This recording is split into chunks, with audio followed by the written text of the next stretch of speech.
Hello, नमस्कार. आज आपण 3 माणसांसाठी बोंबलाची भाजी बनवणार आहे. तर हे बघा, 4 कांदे घेतलेत, हे एवढे बोंबील घेतलेत, चांगले स्वच्छ 2-3 पाण्याने मी धुवून घेतलेत हे बोंबील. आणि 3 माणसांसाठीच फक्त ही भाजी बनवायची आहे. तर आता हे बोंबील ओले असल्यामुळे मी याला कढई गरम करून पहिली कढईमध्ये सुके करून घेणार आहे. नंतर तेल टाकणार आहे.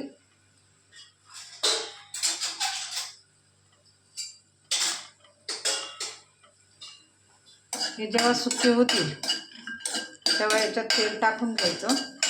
कधी पण बोंबलाची भाजी करताना पहिले बोंबील धुतल्याच्या नंतर कढई गरम करायची आणि कढईमध्ये ज्याही भांड्यात पॅनमध्ये करत असेल तर पॅन गरम करून घ्यायचा.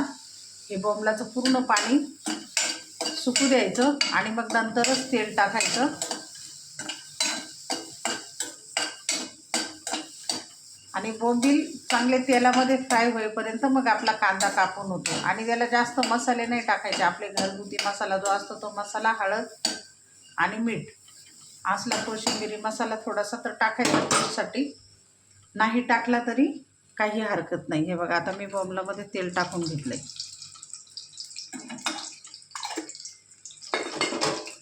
आणि आता हे बोंबील चांगले ब्राऊन कलरचे होईपर्यंत फ्राय करून घ्यायचे. तोपर्यंत आपण कांदा कापून घेऊया.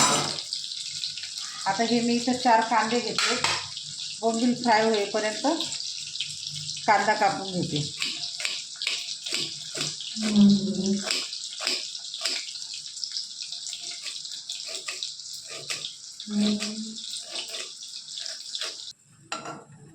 हे बघा, आपले बोंबील आता असे झालेले फ्राय. अशा बोंबील फ्राय करून घ्यायचे. आणि बोंबील आपल्या आवडीनुसार टाकायचे. आपल्याला जर जास्त बोंबील आवडत असेल तर जास्त टाकायचे. आता आमच्याकडे 2-2 तुकडे सोडून कोणी बोंबील खात नाही म्हणून मी कमी टाकले. आणि हे बघा, आता 7-8 लसणाच्या पाकळ्या घेतल्यात मी. कारण की बोंबील नॉनव्हेज कुठलं पण असेल तर लसूण थोडासा जास्तच वापरायचा.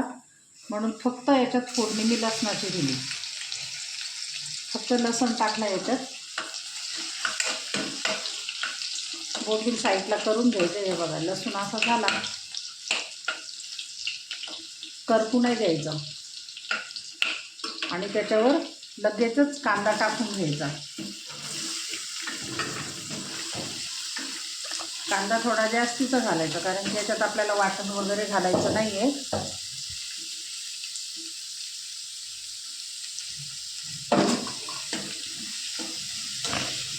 आता कांदाही चांगला ब्राऊन करून थोडासा ब्राऊन होऊ द्यायचा, असा केसरी कलरचा. आणि मग याच्यामध्ये आपल्याला काय मीठ मसाला वगैरे टाकायचा. आता हे बोंबील कांदा एक संगातीच परतून घ्यायचा.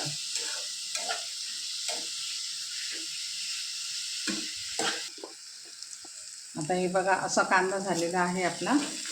आता आपण याच्यात मीठ टाकून घेऊ. मीठ आपल्या आवडीप्रमाणे टाका.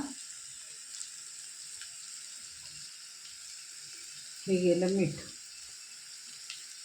आता मी साधारणपणे याला 1-1.25 चमचा मीठ टाकले. मीठ आपल्या आवडीप्रमाणे टाका. कोणाला मीठ कमी जास्त लागतं म्हणून आपल्या आवडीप्रमाणे टाका.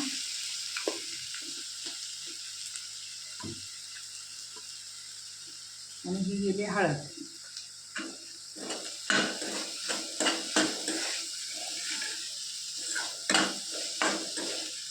कुणाला तिखट पाहिजे, कमी तिखट पाहिजे. मीठ आणि मसाला आपल्या आवडीप्रमाणे टाकायचा. पण ही बोंबलाची भाजी ना भन्नाट होती, अगदी भन्नाट.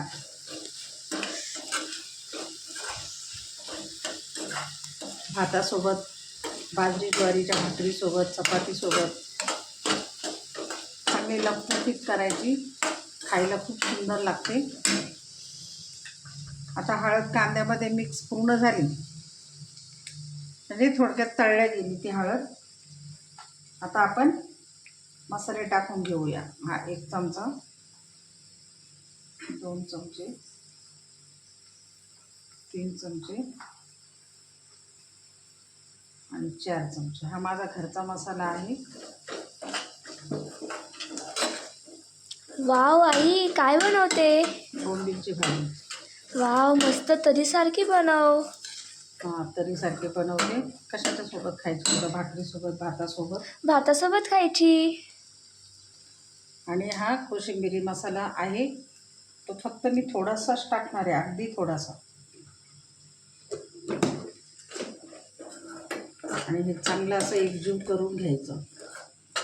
एकजीव करून झाल्याच्या नंतर मग आपल्याला किती पाणी टाकायचं आहे ते, किती भाजी बनवायची ती टाकायची. मी याला काही लावणार नाही, शेंगदाणे नाही, दुसरा कुठलाही मसाला नाही. फक्त मला लपथपीत थोडीशीच बनवायची आहे म्हणून मी ही अशी बनवली.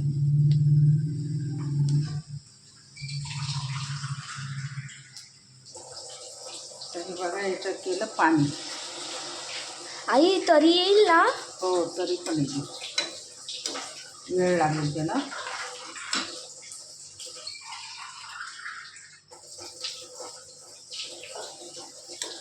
आता मी त्याला 2 ग्लास पाणी टाकणार आहे, म्हणजे कांदा वगैरे बोंबील शिजेपर्यंत अर्धा ग्लास पाणी आटल आणि 3 ग्लास राहील.